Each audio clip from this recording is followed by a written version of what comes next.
Good afternoon. My name is Dr. Kevin Smith, and I'm here with my fantastic colleague, Dr. Laurie Lee, and we're going to share two resources with you on school leaders literacy walkthroughs, one for K-3 and one for 412. Good afternoon. Thank you for joining us. I'm going to start by talking about the school leaders literacy walkthrough for grades K-3. And the purpose of that tool were multifaceted. The first was it's supposed to be user-friendly, so a tool that a school leader, such as an administrator or coach, could use to help ensure that literacy practices are occurring in the classroom, but it's not intended to be evaluative. Also, it's helpful to establish school-wide language that's consistent and expectations for literacy instruction. It can also be helpful to effectively communicate and collaborate with teachers as a tool. Again, the administrator or the coach would sit down with the teacher and talk with them about what they might observe, what they did observe, and help establish, again, collaboration and communication.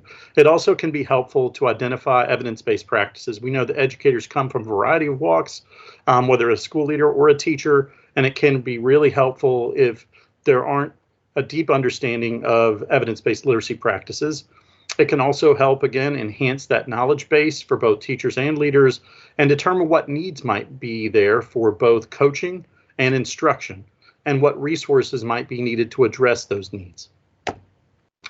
Just a quick overview of the tool. The title page you saw on a previous slide, there's a one-page summary that provides an introduction, an overview of the tool, and how to use it. Then there's a pre-walkthrough meeting guide, which again is intended for a brief conversation between the school leader and the teacher just to talk about plans, to see what might be occurring during the walkthrough, and a post-walkthrough meeting guide that would happen after the walkthrough where the school leader and teacher could sit down and talk about what was observed using the walkthrough tool. Again, these are intended to be short, somewhere between 5 and 15 minutes, and there's a grade-specific checklist for each grade K1, 2, and 3. And those components for the grade-specific checklist are as follows. There's one for foundational skills, for reading comprehension, for writing, for language, and for speaking and listening. So for each of those, there is a set of look-fors that the school leader would use while they're walking through the classrooms. There's also a classroom environment for each of the components where the school leader can take notes. So that's a very brief overview of the K-3 walkthrough tool. I'm going to pass the baton on to my fantastic colleague, Dr. Laurie Lee. Thanks so much, Kevin. I'd like to share a little bit with you today about our school leaders walkthrough tool for grades 4 to 12. The purpose of the walkthrough tool is very similar to that of grades K-3.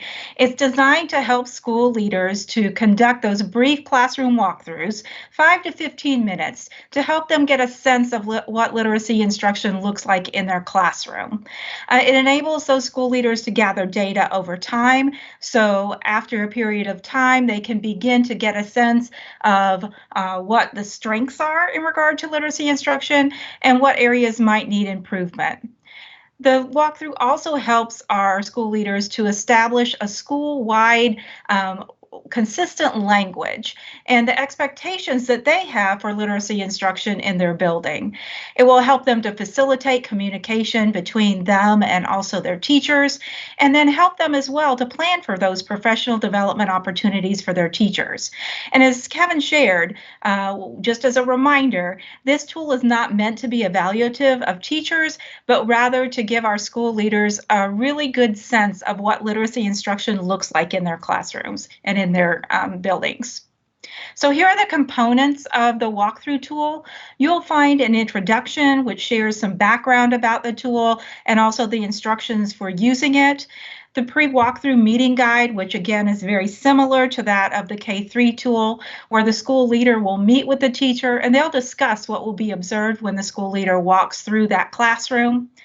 The walkthrough checklists are quite a bit different in this tool than they are in the K-3 tool. First of all, there are 8 of them.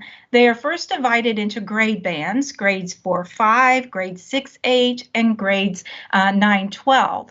And then further, they're divided into classroom type. So for grades 4-5, you have a whole classroom checklist. Then you have a literacy intervention checklist as well. And for grades 6-8, and 9-12, you'll find a checklist for English language arts, and for also then content area classrooms, and for literacy intervention classrooms. The areas that are addressed on the checklist for literacy intervention, you'll find look-fors that relate to foundational reading skills. And then for all of the checklists, you'll find look-fors that relate to vocabulary and advanced word study. You'll find look-fors for comprehension, for writing, for student engagement and motivation, and for extended text discussion as well. Then you'll find a post walkthrough meeting guide. And again, this is very similar to the post walkthrough meeting guide in the K-3 tool, where the teacher and the school administrator will sit down together and they'll reflect upon the instruction that was observed in the classroom during the walkthrough. Then at the end of the tool, there are references as to that evidence base for the walkthrough itself. And you'll find as well on those checklists that the look-fors are all related to an IES practice guide. And whichever practice guide it is will be noted underneath each one of those walkthrough look-fors.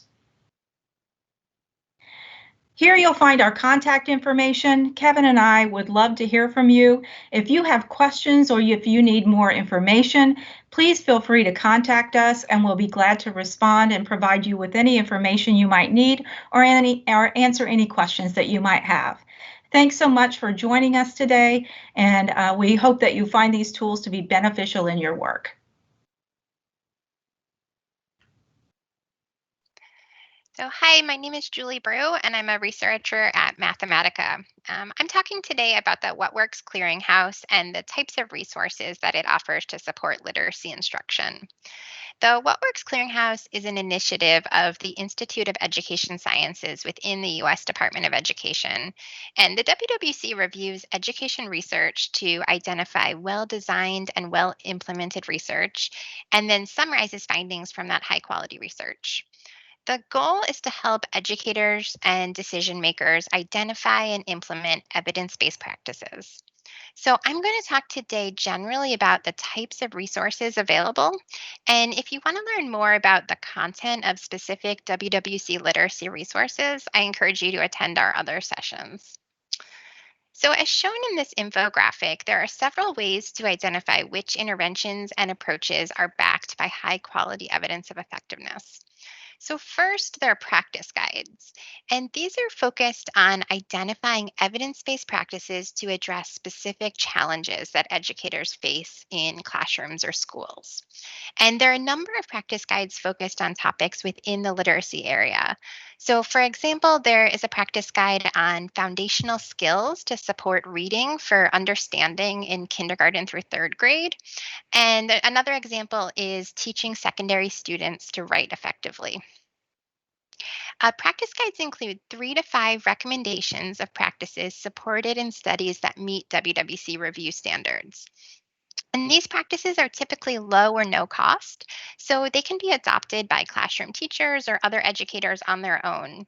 And each recommendation includes a set of how-to steps and tips for implementing the practices, along with examples and potential roadblocks and solutions. There's a panel of researchers and practitioners with expertise in the topic area that plays an important role in identifying and writing the recommendations and ensuring they're both grounded in evidence and that they're feasible and accessible for educators to understand and apply. And in addition to the full length practice guides, there are a number of accompanying resources such as tip sheets, videos, and professional learning community guides. And these can be useful to reinforce the points in the practice guide and also to use as resources to reference when planning lessons or applying the recommendations in schools. So second on this infographic, you'll see intervention reports. And these focus on only one intervention, and they summarize evidence from a systematic review of all high quality, publicly available research on that intervention. So the intervention might be a specific curriculum or a program. And one recent example of an intervention report was in the literacy area, and it focused on extreme reading, a supplemental literacy curriculum that's designed to improve literacy skills of struggling students in grades 6 to 12.